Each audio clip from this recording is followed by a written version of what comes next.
Hi, everyone. Welcome to our webinar today entitled Transitioning Through Middle School. I'm your host, Dr. Jan Hittleman, licensed psychologist, director of Boulder Psychological Services, and I'm really excited to talk to you today about this very important topic.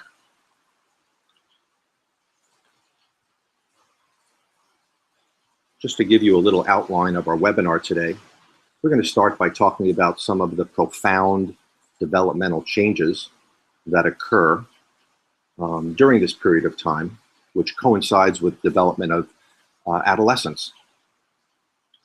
We're going to discuss the physiological, the psychological, the psychosocial, and very importantly, the neurological changes that go on during this developmental time. And then we're going to talk a little bit about the inherent challenges around parenting young adolescents in middle school, in terms of risky behaviors and other challenges that we'll discuss. And then finally, we'll talk about parenting opportunities to really shift our parenting, to be more aware of some of these challenges so that we can address them and help our children to successfully transition through middle school. You're welcome to sign up in that chat box on the right of your screen. This will give you the opportunity to interact, not just with me, but with other listeners as well. If you have questions or comments, I would very much welcome those. And I really hope that this is helpful for you in working with your middle school child or children.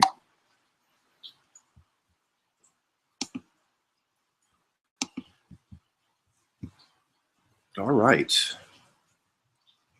Let's get started.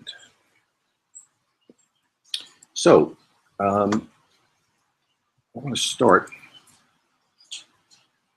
with talking about this time of developmental change. And you can see from this slide, we're really going to be focusing on this transition, the transition from childhood into adolescence. This is right where middle school is happening.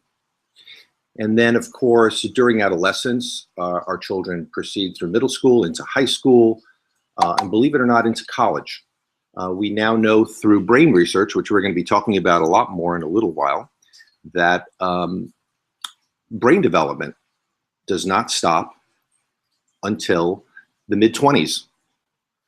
And so the transition from adolescence to adulthood really takes place after college, believe it or not. But this is where our focus is going to be, the transition from childhood into adolescence.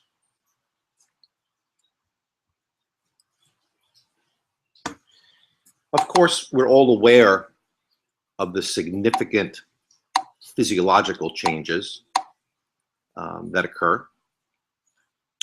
And,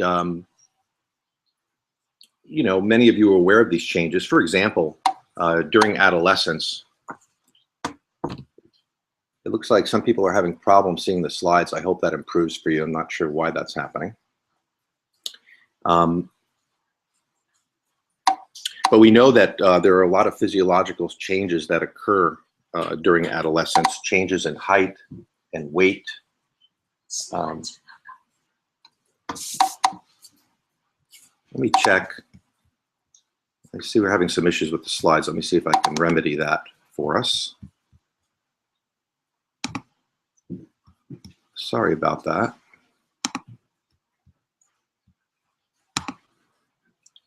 There we go. I'm hoping that's improved things for you. You didn't miss much, I can tell you that.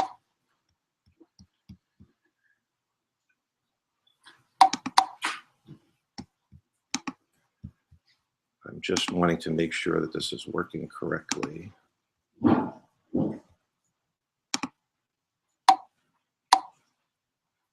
How's that? I'm hoping that everyone can see that at this point. Sounds like people are still struggling, but I know there's a delay. I'm going to move forward. I'm hoping you guys can see the slides now. We first have a lot of physiological changes that go on, changes in height and weight. During a one-year growth spurt, boys and girls can gain an average of 4 inches in height, respectively. And this occurs 2 years earlier for girls and boys. And we're going to talk about this. We're going to talk about some of the challenges that come up regarding some of the changes, the different changes in development for boys compared to girls. I see that we're good now with the slides. I apologize for that technical error that we had there. The other thing that happens is there's a lot of weight gain that results from muscle development in boys and body fat in girls. And we're going to talk about this in a little while. It really creates some challenges, particularly for girls. The other issue that happens physiologically is that children, when they hit adolescence, they really need more sleep. We know through research that adolescents on average need about 9.5 hours of sleep per night. And a big challenge that occurs with this is that,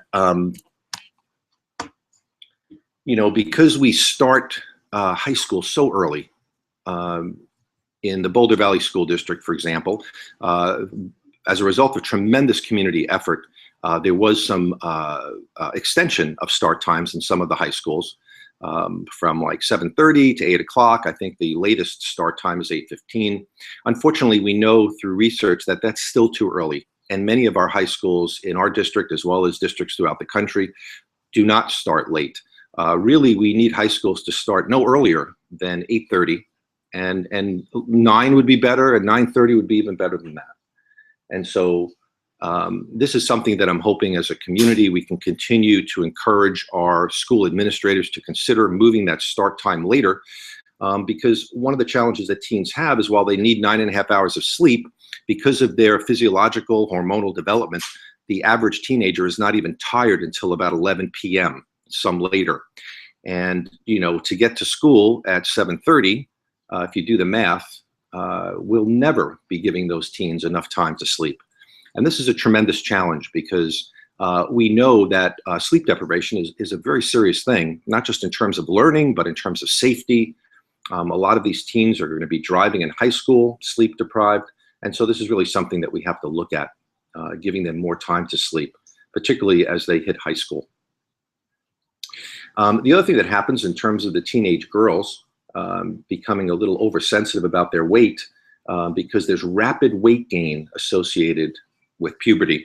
One of the things that I'm going to share with you throughout the webinar today is some of the results of what is called the Youth Risk Behavior Survey, or YRBS. I think they're changing the name to Healthy Kids Colorado. But for many years, it was called the Youth Risk Behavior Survey. And this is a survey that's done nationally as well as locally, typically every 2 years. The last survey was done in 2013. And I'm going to be going over some of those results. What's really exciting about this is for many years, we just had data from high school students, but now we also have data from middle school students. And so the Youth Risk Behavior Survey that was done in 2013 randomly assigned over 900 middle school students in the Boulder Valley School District to the survey. And we're going to be talking about some of those results. For example, in talking about weight issues, the survey asked the students if they would describe themselves as slightly or very overweight, and about 19% of the boys and about 19% of the girls indicated that they might be slightly or very overweight. But what's interesting is they also asked them, if they were trying to lose weight, and looking at that, while it was about 28% said that they were trying to lose weight. And think about this, 19% indicated that they were slightly or very overweight, yet 28% are trying to lose weight. And then when we break it down to gender, you may not be surprised to know that about 21% of the males indicated they were trying to lose weight, which is pretty close to that 19%. But then over 35% of the girls, almost 36% of the girls indicated that they've been trying to lose weight, despite the fact that even they indicate that only 19% of them feel that they're slightly or very overweight. So this starts to point to some of the concerns that we have around our young girls as they hit adolescence. And obviously we're concerned about things like eating disorders, distorted body image, all of these kinds of things. And so this is something, if you have middle school daughters, it's something you want to just be aware of, you want to be tuned into, you want to have good, healthy discussions with them, to help beat back the distorted image that they see in the media all around them in terms of what a girl and young woman should look like. And so we want to be aware of that. The other thing that's very interesting in terms of development is some kids develop early, and the results are very different for males and females. Typically for boys, when they mature earlier, they're more popular with peers, they have more leadership positions. Adults often assume that they're more cognitively mature than they are. And so these are issues that boys experience, which are basically positive, right? However, for girls, it's a very different thing, because girls, because of their physical appearance, early maturing girls are more likely to experience pressure to become involved in dating relationships, particularly with older boys before they may be emotionally ready. And we also know that early maturing girls tend to suffer more from things like depression, eating disorders, and anxiety related to some of the issues that we just discussed.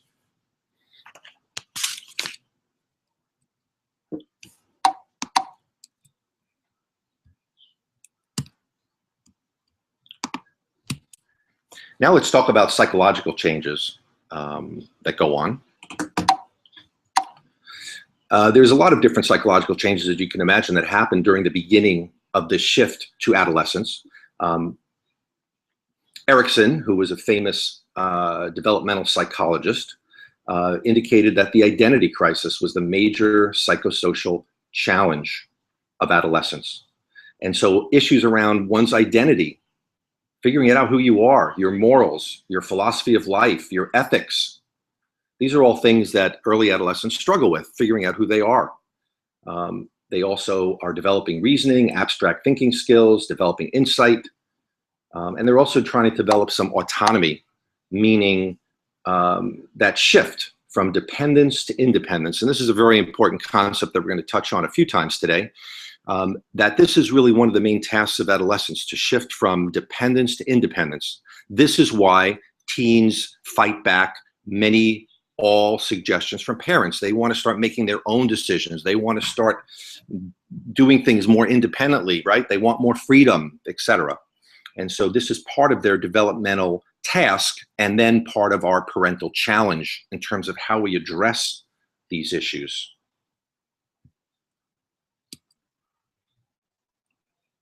We also have significant psychosocial changes as well. For example, a lot of teens who maybe really enjoy time with mom and dad all of a sudden don't want to be seen in public with their parents. I can tell you that when my lovely daughter, who is now an adult, she's going to be 28 soon, but when my lovely daughter was at the beginning of adolescence in middle school, we would go to the mall and she would ask if I would walk several steps behind her, which was very humbling. And this wasn't like the Middle Eastern tradition of people walking behind other people for respect. She just didn't want anyone to know that she was with her parent. And, as a parent, it's tough not to take that personally, but you have to understand this is their developmental task. And the other thing that I would just want to mention while we're talking about that is adolescents are great at acting like they don't care what their parents think, right? That's not true at all. In fact, adolescents care more than ever about what their parents think. They care more than ever about their approval. And so this is something that we want to be aware of, that even though it may seem like they don't care, they care a great deal. And we want to be thoughtful about the kind of feedback that we provide them. There's also a lot of changes in terms of their educational situation, where there's different formats. In elementary school, they're typically in the same class. Middle school, they start switching classes. It's a big transition in terms of the academic approach, particularly in terms of how much independent learning is required, where teachers are looking over their shoulder in elementary school, reminding them about assignments, etc.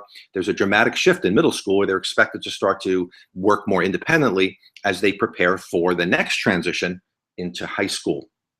And so this is also pretty overwhelming. All of a sudden, pressure of time limits, exams, competing with themselves and their peers, looking ahead to college and worrying about grades, etc. These are all additional pressures that occur. And this, of course, is especially challenging for our children that have any kind of special needs or special learning challenges. This can make things way more complicated for them than the average middle school student. So we really want to be focused on some of these issues and provide the necessary support that they may need, both within the school as well as at home, to help them to experience success academically, psychologically, and socially as they proceed into adolescence. The other thing, of course, that happens in terms of psychosocial change is a tremendous focus on peer acceptance, being involved with peers. This is where children really develop their intimacy skills. And when I say intimacy skills, I'm talking about just close relationships with other students of either gender. Friendships are really the first setting where young people can practice these kinds of intimacy skills. And you know, if you have a middle school student, they get pretty heavy into that.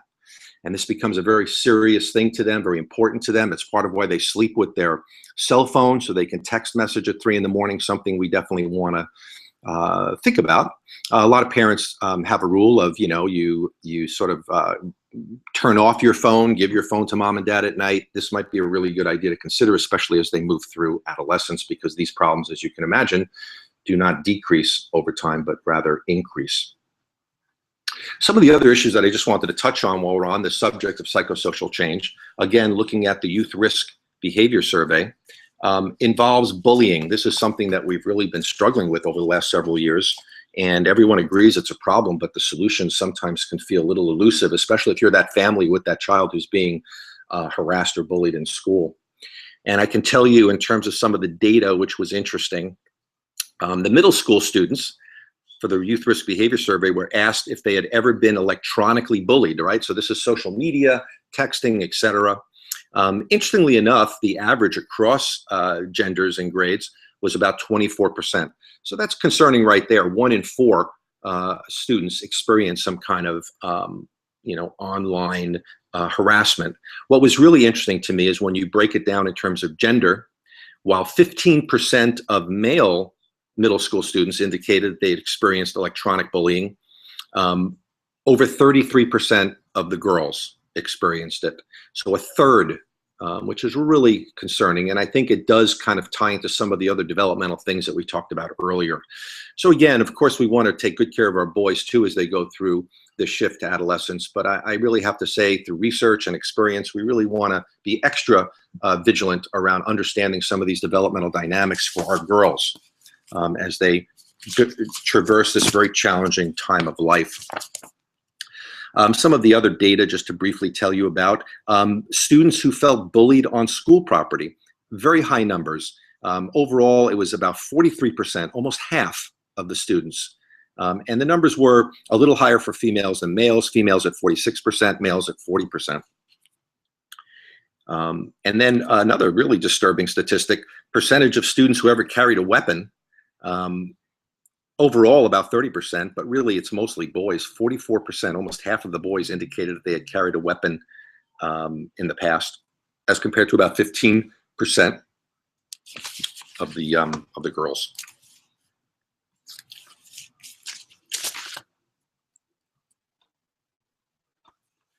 Now let's talk about neurological changes that occur during adolescence. And this is really sort of a critical element in terms of our discussion today.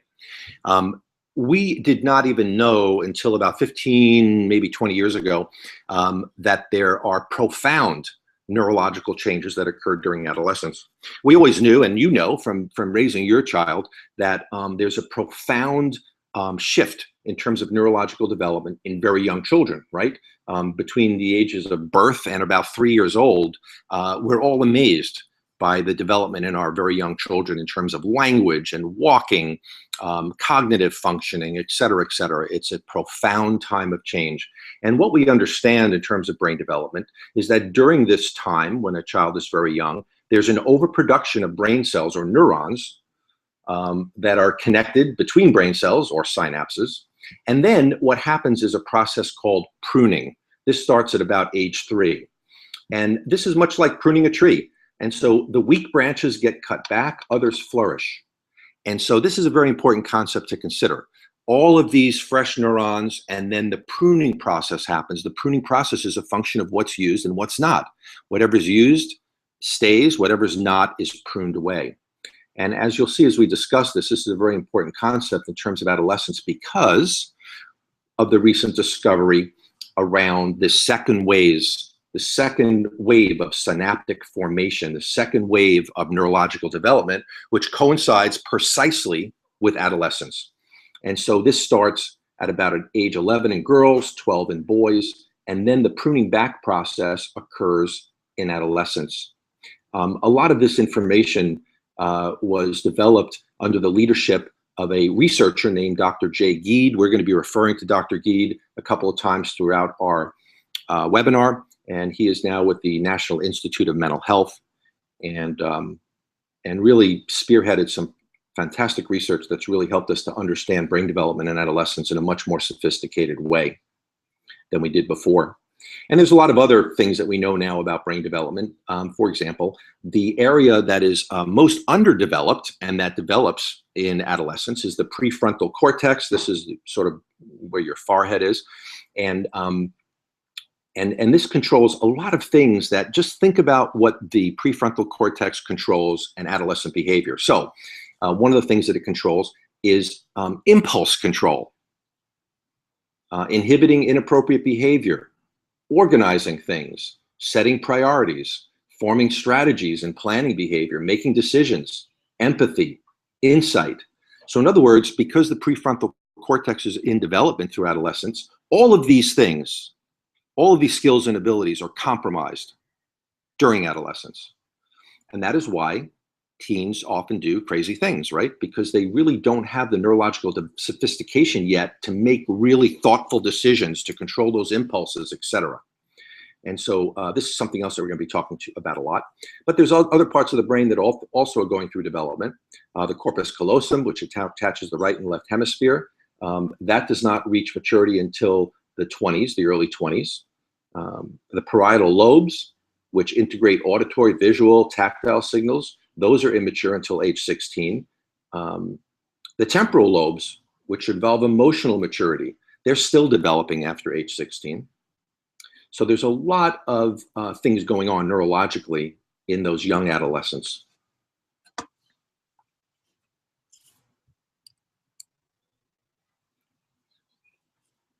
Aren't those great pictures? Now let's talk about some of the risky behaviors and challenges of early adolescence. And, you know, the picture to the left there of the guy car surfing, I think it's called. As you may know, I mean, it looks funny, right, in the picture. Many kids have died doing that, which is shocking that anyone would get on a car and do that, right? But this is a really common issue, and a lot of kids have had permanent injuries, etc.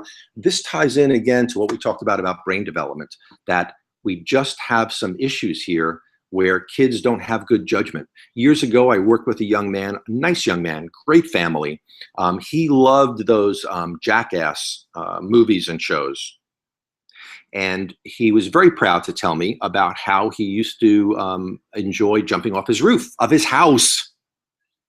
He was very proud. I was just glad that he was still walking and talking after telling me about all of those adventurous experiences that he had. But his judgment just didn't have that development that it needed to know better. And so as parents, we have to be aware of it. We have to kind of support our kids through this time to make sure that they survive, literally, adolescence. In fact, believe it or not, the #1 cause of death nationally as well as locally for adolescents are accidents, unintentional injuries, many of which involve car accidents. And so, you know, it's easier said than done to stop those accidents from happening, but we really want to be discussing with our kids. We want to be checking in with our kids in terms of safety issues, knowing that they're really at risk. And again, my theory certainly is that it's about the brain development issue, right? That they just don't have that judgment and they're making poor decisions like the wacky guy on the car and, you know, experiencing unintentional consequences that sometimes are deadly, literally. Going back to the Youth Risk Behavior Survey for a moment, again, this was middle school students that were asked some of these questions. You know, for many years, believe it or not, and this really dates me, when I was a child, as shocking as this may sound, seatbelts were optional. A lot of cars didn't have seatbelts at all, if you can imagine that. It's hard for me to imagine that now. But then, of course, we put a lot of time, effort, and money into national campaigns to increase awareness about seatbelts, their importance. We made them mandatory. There were tons of sort of educational commercials on TV, et cetera, about the importance of wearing seatbelts. And you know what? We were very effective in that. So when we look at the Youth Risk Behavior Survey for middle school students, and they were asked if they never or rarely wear a seatbelt while riding in a car, only 2%, which is 2% too much, frankly. Excuse me. Only 2% of the kids indicated that they did not wear a seatbelt while riding in a car. Of course, that percentage was a little higher for boys than girls, I'm sorry to say. Girls were at about 1.5%, boys were at 3%, but still, relatively speaking, low percentages, clearly should be zero. Then they were asked about whether when they rode a bicycle, if they ever wore a bicycle helmet. And, you know, being a cyclist myself, I certainly know the tremendous dangers of being out there in terms of cars and bicycles, et cetera. I think a lot of people underestimate that danger. In any event, on average, looking at 7th and 8th graders across the Boulder Valley School District, 28%, more than a fourth, indicated that they don't wear a bicycle helmet. And I've certainly worked with kids over the years who, whether it was bicycling or skateboarding, who didn't have helmets, that experienced profound brain injury that really created problems for them throughout their life. There was a young man, unfortunately, that I knew many years ago who was skateboarding and died as a result of an accident skateboarding. So, you know, this is very serious, and I would just love to see that percentage go down in terms of bicycle safety as well. Another area of concern in terms of the YRBS data, students were asked if they ever rode in a car by someone who had been drinking alcohol. Now, it doesn't specify who. It could be a parent. It could be an older teen. I mean, we don't know who, an older sibling. But that was the question, if they ever rode in a car driven by someone who had been drinking alcohol. Overall, the average was 16%. 16% of the students indicated that, yes, they had been in a car that was driven by someone who was drinking alcohol. But what I found really interesting about the data, looking more closely at it, when they asked 7th graders, it was at about 11%. And then when they asked 8th graders, it jumped to 21%. It almost doubled. And this gives you a sense of sort of the, you know, the onset of adolescence in terms of some of that impulsivity issue, in terms of some of the judgment issues, you know, where we see some of the risk behaviors, and we'll see this with some other data that I'm going to go over with you as well, where we see that this jump from 7th to 8th grade in terms of risk behaviors. And so that's something that we want to kind of be aware of. The other issue, of course, as kids hit adolescence is risks around sexual behavior. Teen pregnancy, sexually transmitted diseases, sexual assault, comfort with one's own body and sexuality. These are all issues that go on during early adolescence and certainly into adolescence. Concerns about sexual behavior. I could tell you, and it was somewhat encouraging, but again, the percentage should be zero. The high school students, when they were given the YRBS in 2013, were asked if, you know, who had sexual intercourse for the first time before age 13. So who had sexual intercourse for the first time before age 13? Now, I'm kind of old-fashioned, I guess, but wow, that sounds young to me. Before 13 means 11 or 12. I mean, wow. And the percentages for the total population was at about 2.5%, a little over 1% for the girls, 4% for the boys. I never quite understand that difference, and I don't even want to guess at it. But, you know, that's another percentage that should be zero, right? But again, when you think about the impulsivity and all of the judgment issues in terms of brain development, the importance of peer acceptance, all of those things are very important to consider in terms of some of the sexual behavior that we might see in terms of our teens. Personal story, I have my one daughter who I mentioned earlier, and you know, we had a very close relationship when she was growing up. I tried to do all the right things that I keep telling all these other parents like yourselves to do, although I get a needs improvement too, by the way. It's easy to give the advice, it's tough to follow it. But one of the things that I talked to my daughter about early on was sexuality and risks, et cetera. And I said to her when she was young, I said, you know, and I hope that when you do decide that, you know, you're ready to have sexual relationships, that you'll feel comfortable talking to me about it. And we left it at that. And then several years later, when she was in high school, she came home and knocked on my door, and I opened it up, and she said, "Dad, guess what? I had sex, and it wasn't as painful as I thought it would be." And, you know, I should have been able to really say, "Great, honey, let's talk about it." But I'm still recovering, frankly, from that conversation. So be careful what you wish for. But let's try our best, right, in terms of having these conversations with our kids. I see I have a question. I'm going to take a look at it here. Is the risk study done again in high school? Yes, they do them in high school and middle school. In fact, they used to only do them in high school. And then I'm excited that they started doing them in middle school too, because as you'll see through our webinar, middle school moms and dads, that's the biggest time of challenge. A lot of parents believe that they don't really have to get into all of these risk behaviors and all these issues until their kids hit high school. Believe it or not, for many, many kids, it's too late then. It's too late then. We really have to start now. And that's why I wanted to put this webinar together for you today. I'm just reading another question that we had here. It's a comment. Curious about the difference between middle and high school would be for that. I can tell you in general, I didn't pull all the high school data because I wanted to focus on middle school today.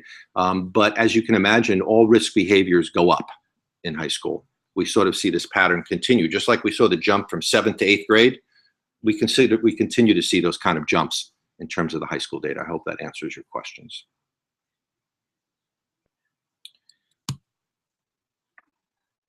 Now let's talk about another risk behavior, substance abuse, especially in light of the legality of marijuana. And there's a lot of discussion about that. People are all over the place about that. But I want to give you some data from the Youth Risk Behavior Survey so we can know exactly what we're talking about, right? What are kids in middle school doing? What are they thinking about in terms of substance use? Let me give you some information about that. I want to just preface by saying that, in my opinion, it's just my opinion, but I think you'd have a hard time arguing against this. I would suggest that the two most dangerous drugs on the planet, which are both legal, by the way, are tobacco and alcohol. If we talk about physical impacts, death, disease, etc., cigarettes and alcohol are really killers in our society. And so I want to give you some data around these and other substances in terms of the responses of middle school students to the YRBS survey. For example, students were asked if they ever tried smoking a cigarette, even 1 or 2 puffs. And again, you know, the trend is very interesting. Overall, it was about 6%. And these are 7th and 8th graders, which is too much, right? Way too much. But then when you look at the progression, in other words, for both boys and girls, the number jumps from 7th to 8th grade. So for girls, it goes from 2.7 to 7.2, more than doubles. And then for boys, it goes from 5.6 to 8.5. And again, this just gives you that sense of the pattern of risk behaviors increasing, right, as our kids go through adolescence. Some other data for you to consider. They were asked if they ever had a drink of alcohol other than a few sips. Again, we see the same trend. Overall, about 17.5%, which is way too high. But we see the same jump. So 7th grade boys were at about 10.6, and then it jumps in 8th grade to 21.3. I'm sorry, that's females, 10.6 to 21.3. And then the boys were at 14.7 in 7th grade, and they jumped to 23.4, basically doubling both for boys and girls, just from 7th to 8th grade in terms of experimenting with alcohol. Kids that were asked if they had their first drink of alcohol other than a few sips before age 11, And what was interesting about this is while it was about 7%, which is way too high, you can see a similar trend here where the 8th graders indicated that they had their first drink before age 11. It was about 3.5% of the girls, for example, but then the 7th graders indicated 5.8%. So in other words, this reverse trend, and we see the same thing for boys, right? The 8th grade boys were at about 8%, and then the 7th grade boys were at 12%. This tells us that kids are starting to drink perhaps younger, which is really concerning. I hope that's not the case, but I don't know how else to interpret that dramatic shift. 5% of the kids indicated they had 1 or more drinks of alcohol in the past 30 days. That number also jumps from 7th to 8th grade. Kids were asked if they had 5 or more drinks in a row, binge drinking within a couple of hours. And that was only at 1.3%. But then when asked, I found this very interesting, when they were asked what they thought the typical student drank. So they were asked how many students they think typically drink 1 or more drinks of alcohol in the past 30 days. So remember, the numbers were very low, right, in terms of who actually did it. So it was 1.3%, but they thought 28%. Let me explain that again. They indicated that, in terms of alcohol, 1 or more drinks in the past 30 days, 5% indicated that, yes, I've had 1 or more drinks of alcohol in the past 30 days. And then when they were asked if they think a typical student drank 1 or more in the past 30 days, 28%. This has to do with what we call social norming. In other words, kids in middle school have the perception that 1/3 of them are drinking alcohol, when in fact, it's only about 5%. And this is very important because social norming, in other words, what your expectations are about your peers, profoundly influences your behavior. And so this is something that I know that there's been a lot of effort in the Boulder Valley School District, for example, under the leadership of Lisa Check, to improve social norming, to educate our kids about what the truth is about substance use, because they tend to over-exaggerate what they think use is, and that's going to negatively influence their decision-making about whether they should try that alcohol too. Because, hey, if 1/3 of the kids are doing it, well, maybe I should be doing it also. And this ties into sort of a thread that's going to go through everything that we talk about, which relates to the power that you have as parents to influence your child's behavior. We've researched this forever, and we know through consistent data that the more parents have healthy, respectful conversations with their kids, ongoing conversations about risk behaviors, the less likely they are to engage in them.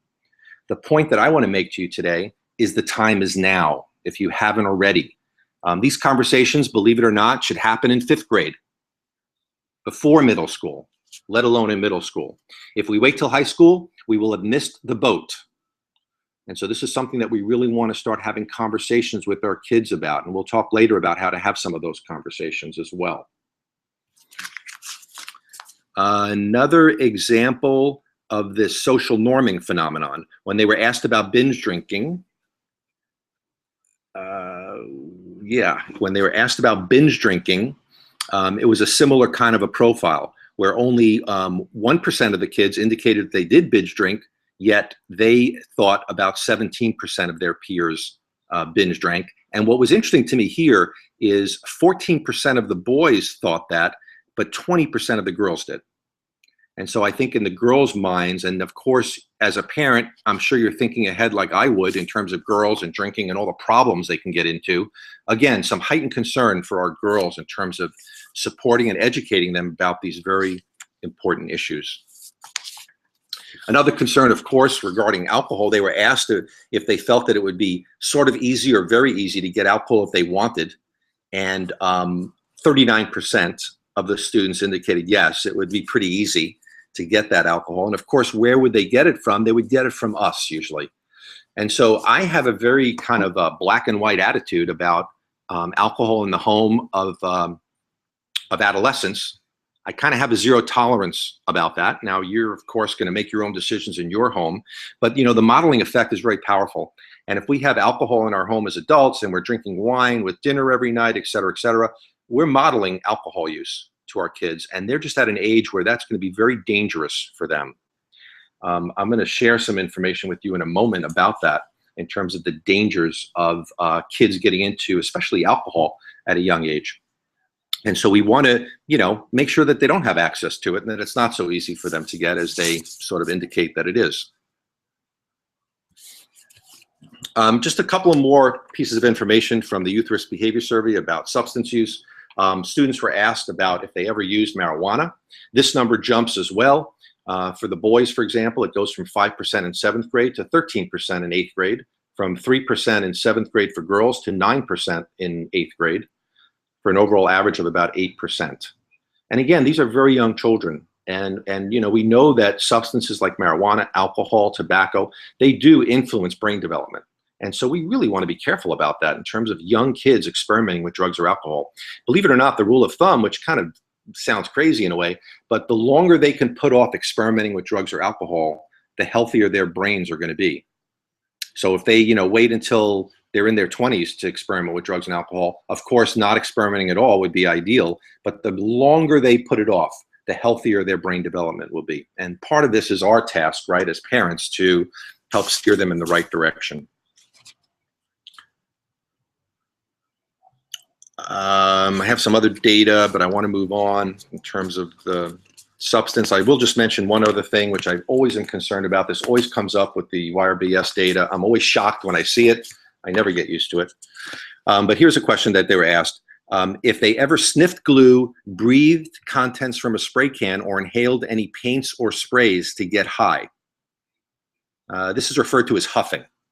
And I can tell you that it's probably the best way to destroy brain cells. I'm not sure you could improve on it, except for asphyxiation. And these are 7th and 8th grade children. And so, again, we see a little bit of a jump from 7th to 8th grade. But on average, we're looking at about 2.5% of the girls and about 5% of the boys. This is zero is the only thing that would be acceptable here for me. And so we really, again, we have to kind of educate our kids about the dangers of these things, our concerns about them, and have these ongoing conversations. It's critically important that we do that.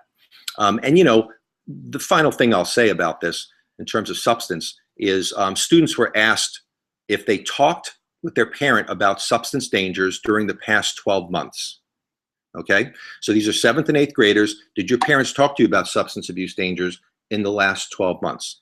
And total, about 57% said yes. But that's 43% that had no conversation, right? We have to improve those percentages. They must improve. They also, interestingly enough, go down a little bit from 7th to 8th grade, which is a little concerning as well. Moving on. How great is that picture? I can tell you that, being a licensed psychologist, specializing, working with children and adolescents throughout my career, this is really the issue that is top of mind for me. It's even more important than substance abuse, and I'll tell you why. Because when we survey children, middle school children, about why kids use drugs and alcohol, why kids get depressed, why kids engage in suicidal behavior, they always tell us the same thing. Stress. They're stressed out, they're overwhelmed. I think for adults, we often underestimate the amount of stress that our young children are undergoing. And we're talking about middle school here. I'm telling you that kids in elementary school are experiencing tremendous stress too. And there's kind of a linear relationship because of the demands of school and life, where stress dials up as kids get older. Middle school, with all that we've talked about, with all of the developmental changes, with all of the things that are going on, you can only imagine the amount of stress that our boys and girls are going through.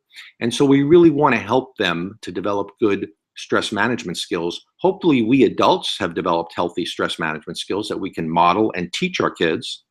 The other thing, of course, is stress management techniques are very easy to learn. We do this all the time in counseling, where we do skill training around relaxation techniques, changing our thinking so that we don't stress ourselves out as much, etc. This is a whole webinar in and of itself.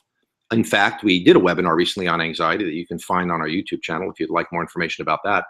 But stress is a huge, huge concern. And so we really want to provide kids with strategies to better manage their stress when it does occur. What we really talk about is coping skills. And we want kids to have strong coping skills. And that's something that a lot of therapists work on with children and adolescents in counseling. I don't want to bum you out, but we really need to talk about depression and suicidal behavior.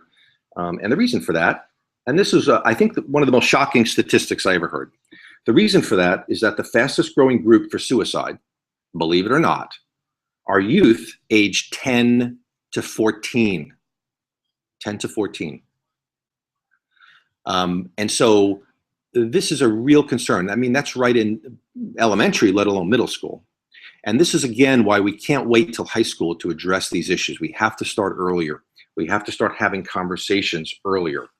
I can tell you that in Colorado, suicide is the second leading cause of death for youth between the ages of 15 and 19. It's the third leading cause of death nationally, but it's the second leading cause of death right after accidents in Colorado. So that gives you a sense of how important this issue is.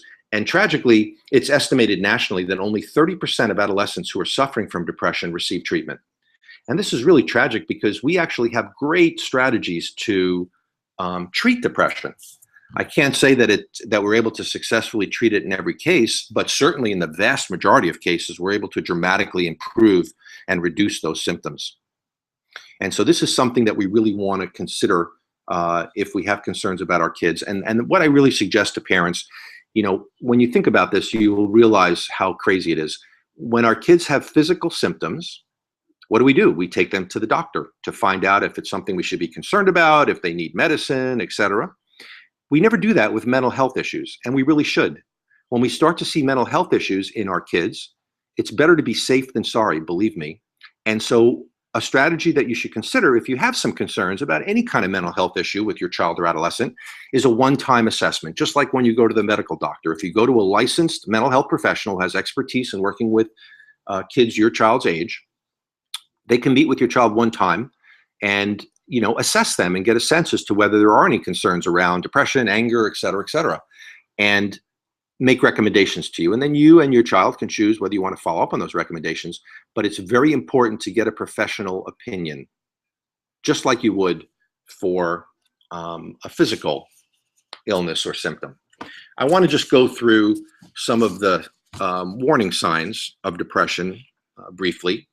And if you need more information on this, we, of course, did a webinar on this as well. And you can check that out on our YouTube channel, too, with all of this information in more detail. But briefly, one of the things that I want to mention, perhaps most importantly for you today, is that for children and adolescents, unlike adults, if we don't even need sad mood, believe it or not, to make the diagnosis of depression in children and adolescents if we have a lot of anger or irritability. Because it's believed, and I've seen this a lot, that kids that whose symptoms are more anger and irritability, it's actually a representation of their underlying depression. Sometimes they're not even aware of it themselves. And so this is something, because of the high incidence of suicide in Colorado, whenever I assess a child or adolescent, regardless of why they're referred, I always assess for depression, because we want to just be sure that that's not something that's underlying some of the behaviors that we're seeing. And what parent, if their kid is irritable and angry, is going to think that they're sad? And this is just not something that parents know, but I'm glad that you know it now. I see a question that I'm going to look at here. Curious also what the difference is before and after legalization. Well, we'll find out, because we don't have the 2015 data yet, but when we do, we might see some trend differences there. But obviously, there's a lot of concern about that. We're going to be doing some talks in the community next month, in fact, on substance abuse. And we're going to be talking about the impacts of legalized marijuana on an upcoming TV show in May. If you'd like information about that, if you're not on our email list, please sign up, because you'll get information about that in our next newsletter. Let me mention some of the other warning signs of depression very briefly. The sad or irritable mood, keep that in mind. Loss of interest in activities once enjoyed. Now, some kids, they play piano and then they stop. That's not what I'm talking about. But things that they really enjoyed, all of a sudden they don't have any interest in them anymore. We look for significant changes in eating as well as sleeping, and that could be eating more or less or sleeping more or less. Loss of energy, feeling of worthlessness, difficulty concentrating. I can't tell you how many times I've done psychological testing on kids that everybody thought they were ADHD, when in fact they were anxious or they were depressed. Concentration problems are a symptom of many things, ADHD being just one of them. And I think too often, without proper assessment, we assume that a child is ADHD and put them on very serious psychotropic medication, and maybe never even treat the underlying depression, anger, anxiety, etc., that may be fueling those ADHD symptoms. For adolescents specifically, in addition to looking for that increased irritability, anger, and hostility, some of the other things that we find with kids that are depressed A lot of absences from school or poor school performance. Lack of interest in spending time with friends is a very significant marker because kids are so social, as we talked about. So when that happens, we really have to be concerned as to what's going on. Social isolation, that's really something that we look out for with our teens. And then, you should know, in terms of risk factors for suicide, at the top of the list is alcohol and drug abuse. There's a very high correlation between substance abuse and suicidal behavior. Also, previous suicide attempts, statistically, the more previous attempts, the more likely another attempt may be. And then, believe it or not, I think this is very important, availability of a gun. If you have a gun in your house, statistically, you're 5 times more likely to have a suicide in your home, believe it or not. So if you do have guns in your home, you really have to be careful in terms of locking them up. And, kids figure out everything. So you have to really be incredibly intelligent in your strategy so that they can't get into that gun closet. Another big source, we talked about it before, stress. And again, this is another reason why we want to give kids stress reduction techniques. Of course, there's other things too, like a recent traumatic or medical event, unplanned pregnancy, family history of depression or substance abuse, difficulties dealing with sexual orientation or minority status. When we do the youth risk behavior survey, we almost without exception in all risk areas find higher numbers for non-white populations, for kids that indicate that they are not heterosexual in their sexual identity. And so these subgroups are marginalized and are at higher risk for all of these at-risk behaviors that we discussed. And then, of course, the other challenge we have is parent-child conflict. This is really inevitable on some level because of the developmental issues that we talked about. I'm not going to go into it now, but last month we did a webinar called 12 Ways to Become a Super Parent. That's also available on our YouTube channel. Goes into a lot of detail about the strategies that you want to use. I like to call it developmental parenting. And what I mean by that is that our parenting has to change along with our child's development. So when they move from childhood to adolescence developmentally, we have to adjust developmentally as parents as well in terms of our parenting strategies. Some of the things that we can do, we know about this brain development issue. And so what we can do is we can foster healthy brain development. According to Dr. Jay Geed from the National Institute of Mental Health, who I mentioned earlier, who's done all this great research on brain development, he indicated that unlike infants whose brain activity is completely determined by their parents and environment, the teens may actually be able to control how their own brains are wired and sculpted. When he says sculpted, he's talking about that pruning thing that we talked about. Kids who exercise their brains by learning to order their thoughts, understand abstract concepts, control their impulses, are laying the neural foundations that will serve them for the rest of their lives. And this is very interesting, right? Like we may be able to influence brain development in our kids. And obviously, if they're sitting around playing video games all day, that's going to limit their brain development as compared to doing activities that are enriched, where they're learning a lot of things about coping skills, about stress management, about controlling impulses, etc. And so we want to be thoughtful about the activities, what they're doing during their waking hours. And, are those the kind of neural pathways that we want them to develop, or do they need to shift to something else?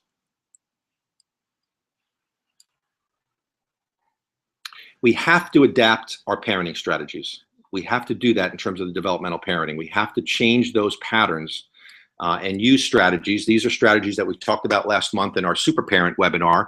We have to use empowerment strategies with our teens. We have to give them more of a voice in the discipline plan. And we shouldn't fear that because we want them to develop their own skills to problem solve. And if we keep making decisions for them, they won't learn those skills. So we have to make that shift from control to advice, where we advise them, but they have to make their own choices.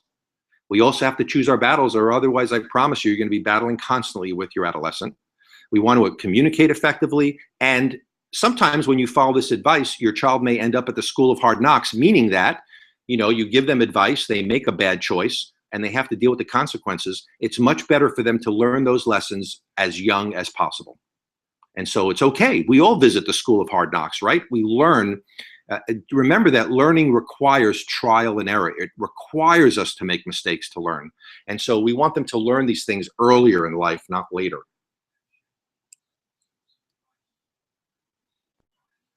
The other thing I want to mention briefly is the importance of after-school activities, believe it or not, for adolescents. There's been a ton of research on this, and we know that all things good are positively influenced by structured, healthy after-school activities, and all things bad in terms of risk behavior, substance abuse, performance in school, depression, suicide, are all negatively correlated, or I should say positively correlated, with lack of after-school activities. And so this is something that we really want to think about. The other thing to keep in mind is we know through research that it's almost impossible to get a high school student to engage in a new after-school activity unless they've already been doing it. You know, they've already been playing soccer and they continue. But to get them involved then, it's almost impossible. And so if you're soon-to-be or middle school student does not have some kind of enrichment after school, and I'm not suggesting overscheduling your kids, that's a bad idea, but fun activities, activities that they would enjoy, activities that you've empowered them to help decide about, right? You've had the conversation with them. You're not ordering them to play basketball. You're saying, I want you to do something. Let's figure out something that you can do. I can tell you that I worked years ago with a family of a young man. His mother was desperate to get him involved in an after-school activity. He was a real couch potato. I did counseling with him, and we actually sat with like the, recreational guides from the rec center, from the YMCA, and we just looked at stuff, and we were looking, and we, he was rejecting everything. And then we came upon, of all things, tennis, and he thought, I might like to give that a try. I can tell you that years later, I saw this young man. He's a young man now, and he is like the most incredible tennis player. He's involved in competitive tennis. He loves it. It's a big part of his life. And so his mom was smart to not let that go, even though he was fighting her tooth and nail, because he discovered something that'll be with him the rest of his life, that'll keep him out of trouble, because kids get into the most trouble between 3 and 6 p.m. Monday through Friday. It's not 12 at night. It's not necessarily the weekends. 3 to 6 p.m. Monday through Friday. That's why having them involved in healthy extracurricular activities is very important. When adolescents are bored, trouble ensues. And so we really want to encourage our kids to get involved in something fun, healthy that they want to do after school. But what's really important is the relationship that you have with your child. And if you focus on the things that we talked about today, as well as the information in prior webinars that I referred to, you're going to be in a really good position to sweat the big stuff and not the small stuff. As parents of adolescents, and I've made these mistakes as well, knowing everything that I know, we tend to focus on the little things, cleaning your room, and did you do that homework assignment? And it compromises the bigger part, the relationship that we have.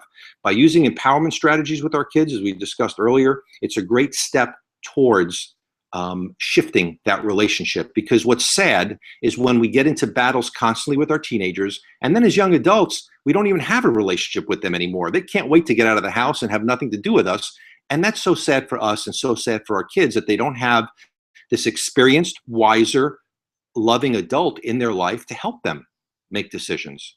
And so we want to really shift the quality of that relationship as we move forward, as they move forward into adolescence. Some resources for you that we talked about today. If you want more information on that youth risk behavior survey that I discussed, I have the link there for you. It's through bouldercounty.org. And if you just go to bouldercounty.org and you put in YRBS, you'll eventually find this link. And then you can look at all the data, both for the middle school and the high school students. That was done in 2013. There's a lot of additional reading material available on our website, boulderpsychologicalservices.com. I encourage you to take a look at that. You can put anything into that search box, and boy, you'll see a lot come up. We invested a lot of time in providing the community with rich information about all of these topics on our website. And you're also welcome, as I mentioned, to go to our educational videos on our YouTube channel. I wish it was a sexier looking URL there, but that's it. And again, if you go to YouTube and just put in the search box Boulder Psychological Services, you will find our video content there as well. We're just about out of time. I know that there were a couple of questions that I didn't get to. One of them was, what is a good stress management strategy for teens? And that's a big question, but I would say briefly, looking at reducing overscheduling and talking about coping skills. What do you do as a parent when you're feeling anxious or stressed?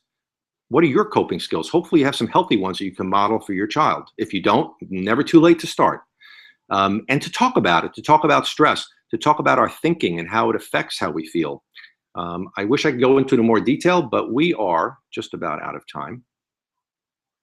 Sorry about the technical issues up front. I really hope that this is helpful for you. If you have any questions for me about this webinar or anything else, you can reach me directly by emailing me at info@boulderpsychologicalservices.com, info@boulderpsychologicalservices.com. That will come directly to me, and I'll be happy to answer any questions that you have. Good luck with that wonderful middle school student, and I wish you great success as they transverse through their experience in middle school. Thanks for being with me today. Look forward to speaking to you soon.